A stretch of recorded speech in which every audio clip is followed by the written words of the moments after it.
जय जय श्री राम। आप सभी से अनुरोध है, जहाँ विराजमान थे आप लोग वहीं पर विराजमान होंगे। खड़े नहीं होना है हम लोगों को। जहाँ से आप विराजमान थे वहीं पर विराजमान होकर के कुछ गुरुदेव भगवान को प्रणाम करते हुए आप सभी अपने स्थान पर विराजमान हो जाए, ताकि जल्द से जल्द जो आज का महादिव्य दरबार है वो प्रारंभ हो सके। जो पीछे खड़े हो गए आप लोगों से लेकर बैठ जाए। जो गैलरी बनी हुई है उसको बना करके ही आप लोगों को विराजमान होना महादिव्य दरबार में हम सभी लोग करते हैं। जय श्री राम।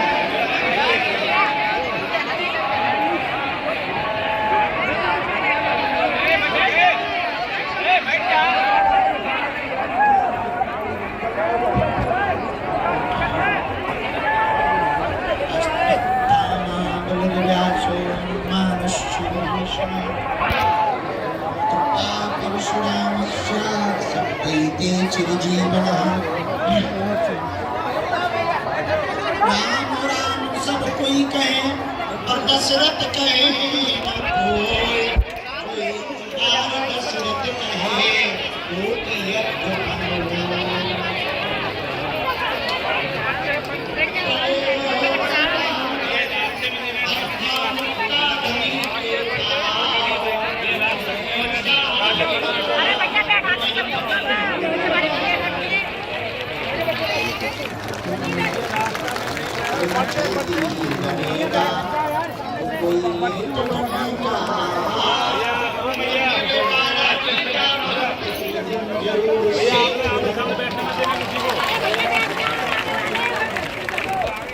भैया रास्ते में नहीं बैठना, खड़े नहीं होना, इधर चलते रहो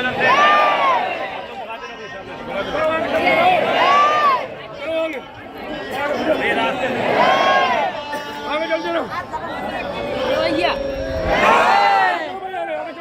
चलो आगे बढ़ो, अरे आगे बढ़ो आगे।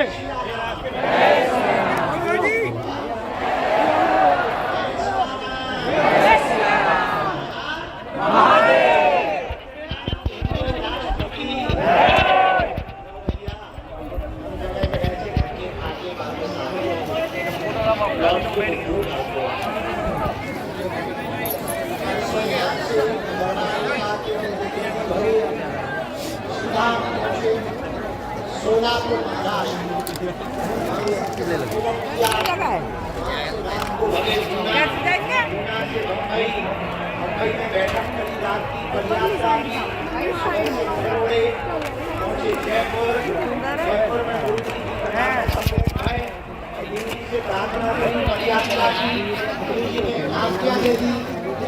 तारीख को जिस दिन पद यात्रा प्रारंभ होगी, गुरुदेव भगवान जगत गुरु भगवान यहाँ आकर भगवान ध्वज दिखा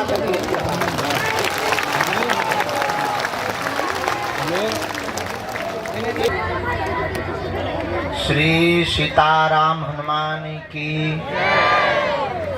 बागेश्वर बालाजी की, दादा गुरुजी की, चमीटा वाले बाबा की, समाधि वाले बाबा की, अपने अपने गुरु गोविंद की,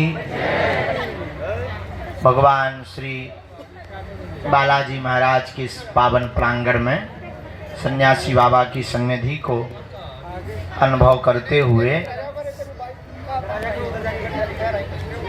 गुरु प्रेरणानुसार जो भी मार्गदर्शन गुरुदेव भगवान की प्रेरणा से हमको प्राप्त होगा हम उसे आपको देंगे। नाम जप करें, मन ही मन सन्यासी बाबा और अपने माता पिता और बागेश्वर बालाजी को प्रणाम करें। देर सवेर ये सबकी लाज रखते हैं, आपकी भी रखेंगे। संघर्ष होगा, कठिनताएं आएंगी, विघ्न आएंगे,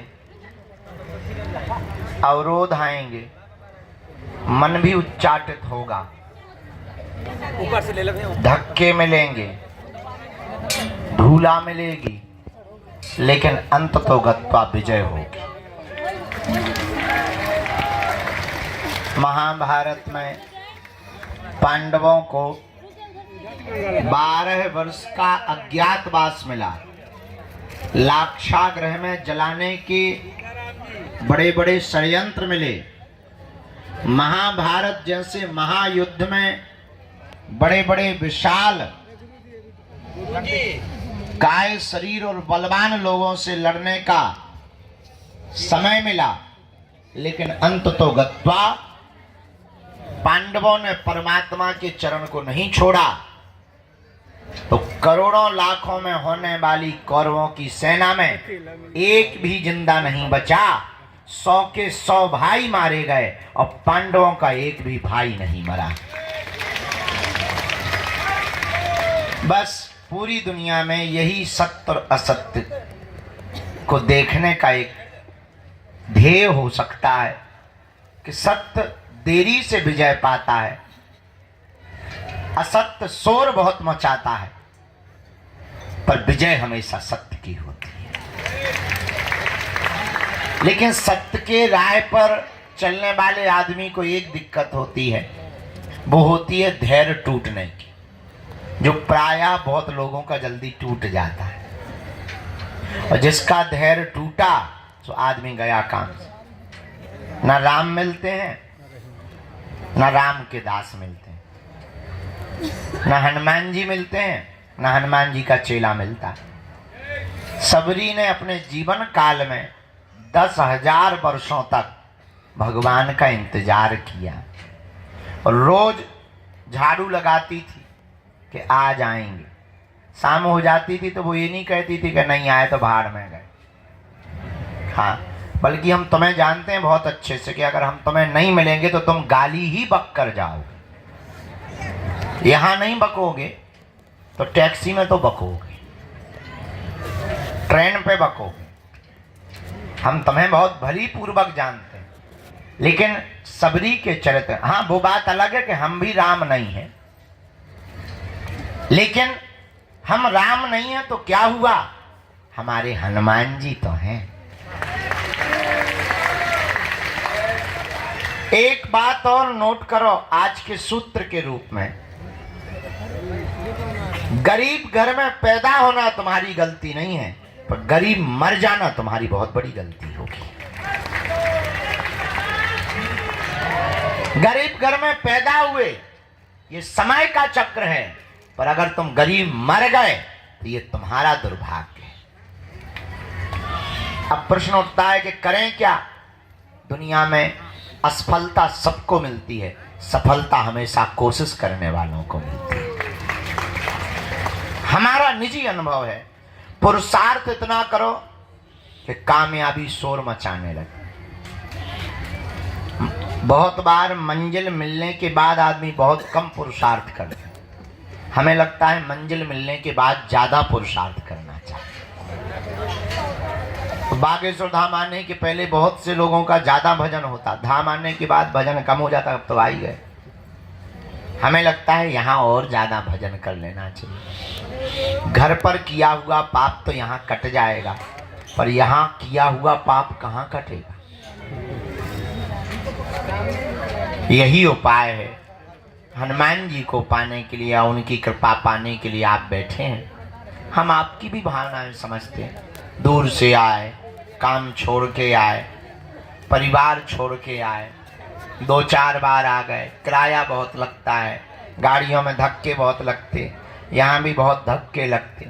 हाँ, बात ठीक है, लेकिन इतना हम कह सकते, ये तुम्हारा किया हुआ पुरुषार्थ नाजायज नहीं होगा।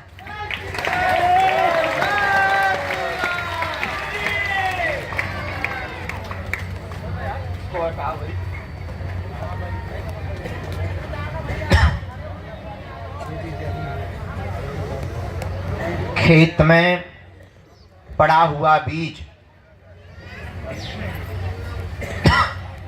समय पर खाद और पानी पा लेने के बाद जैसे पौधा बनकर परिवर्तित होता है, वैसे ही प्रभु के चरणों में किया हुआ भजन, बिताया हुआ समय भी सुपरिणाम के रूप में पौधा बन करके प्रकट होता है।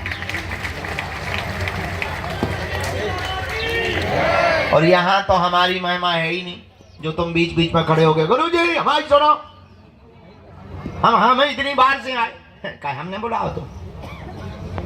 जिनने बुलाओ वह नहीं सुनाओ थी भाई तुम। हे चंडी माता, जोनू मंदिर में बैठो हुआ तो तुम सुनाओ थी नहीं है, इतने हमारे लो आ जाती जैसे हमने तुमसे लोन लाओ हो।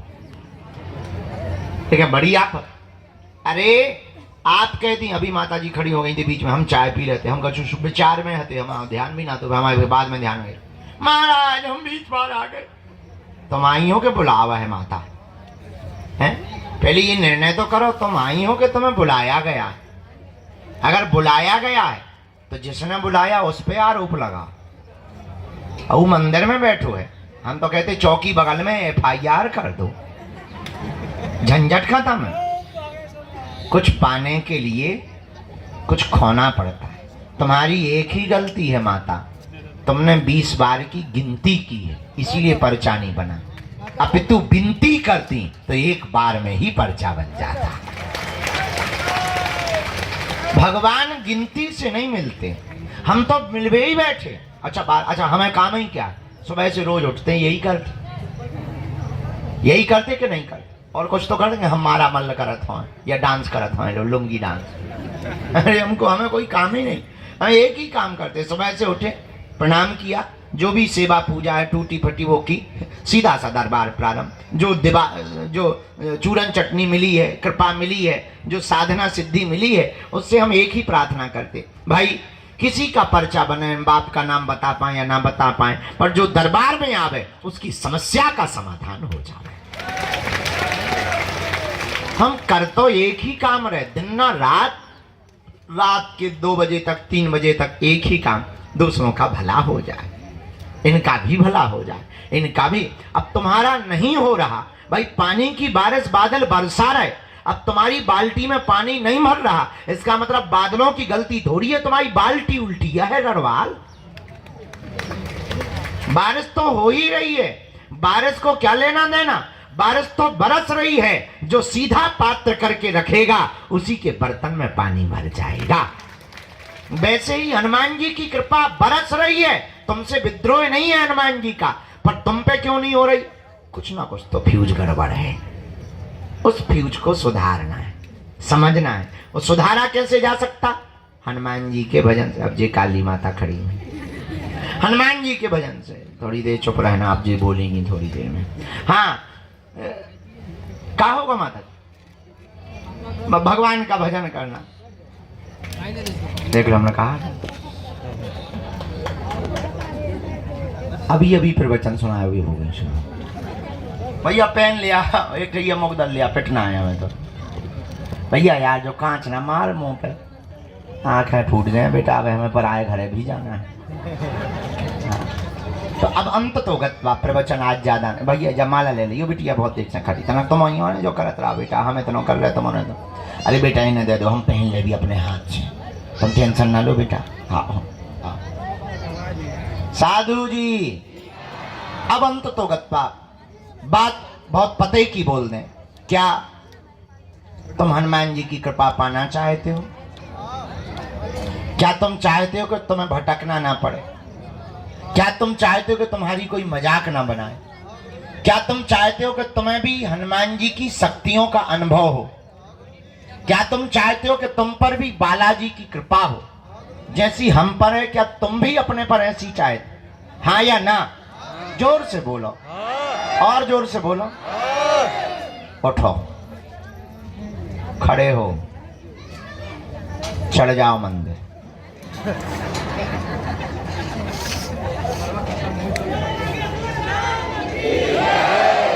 बैठ जाओ, यही मजाक था।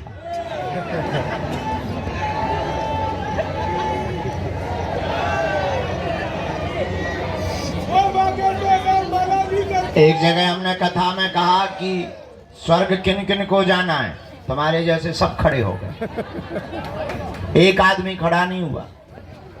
हमने दूसरे से कहा, दोबारा कहा, हम कहा नरक किस किस को जाना है, कोई नहीं खड़ा हुआ। जो आदमी बैठा था हमने उससे पूछा, यार बड़े मूर्ख आदमी हो, स्वर्ग जाने पे भी खड़े नहीं भाई, नरक जाने पे तुम करना क्या चाहते हो? बोले आप तो ऐसे बोल रहे जैसे डायरेक्ट बस में ही बैठवाओगे। हम का मतलब? बोले हमको यही डर है कि तुम्हारी बातें बहुत कई बार बहुत विचित्र होती हैं, कई बार तुम करके बता देते हो, इस चक्कर में हम खड़े ही नहीं भाई। हम कहा बाकी लोग तो खड़े भाई। बोले ये सबके सब मूर्ख हैं, अगर बाहर बस लगा दी जाए कि जाओ, एक भी नहीं बैठेगा। अगर इनको ये पता चल जाए कि बाहर स्वर्ग जाने की बस लगी हुई है, एक भी नहीं बैठेगा। सब कहेंगे क्षमा करो, बाहर में गए तुम्हारे प्रवचन, बाहर में गए गुरुजी। अगर हम ये कह दें, हाँ अगर हम ये कह दें कि तुम्हें हनुमान जी के पास जाना है, उन्हीं के चरण पर, एक भी आदमी हाथ नहीं उठाएगा, बोले बाहर में गया। अगर हनुमान जी को ही पाना तो तुम इतने क्या कर रहे हो? अंत तो बात बहुत पते की हम ये बोलना चाहते, हमारे चक्कर को छोड़ो, हम जिनके चक्कर में पड़े ऐसे बागेश्वर बालाजी के चक्कर में पड़ो।